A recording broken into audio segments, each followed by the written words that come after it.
নমস্কার, আপনারা দেখছেন শরীরের নাম মহাশয়।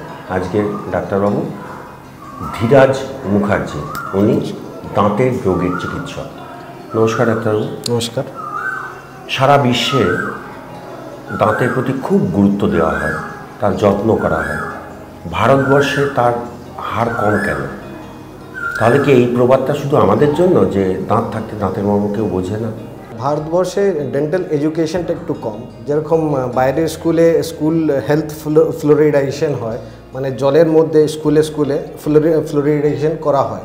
তাতে কি হয়, বাচ্চাদের যেই কেরিস প্রবণতা, মানে পচনের প্রবণতা সেটা কমে যায়। বাট আমাদের দেশে এইসব হয় না।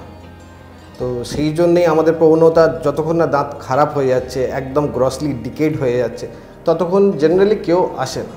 প্লাস একটা মিথ তো আছে, দুবার ব্রাশ করুন, বোধহয় সবাই জানে আমরা, কিন্তু অনেক কমই মানুষ করেন। তো এইটুকুন সিম্পল জিনিস যদি দুবার করে ব্রাশ করা যায় আর প্রপারলি ব্রাশ করা যায়, তাহলেই দাঁতের হেলথ খুব ভালো থাকে। ডাক্তারবাবু, আমরা একটা কথা শুনি যে দিনে দুবার অন্তত ব্রাশ করা দরকার। প্রপার ব্রাশিং সিস্টেমটা কি, ভার্টিক্যালি না হরিজন্টালি?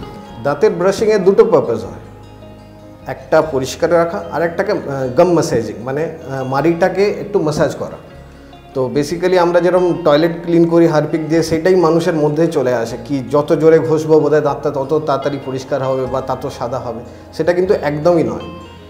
প্রথম যেটা উদ্দেশ্য সেটা হচ্ছে দাঁতের ফাঁক থেকে আমরা ময়লাটা পরিষ্কার করব, মানে ব্রাশিংয়ের ব্রিসেলসগুলো যেন প্রপারলি ঢোকে।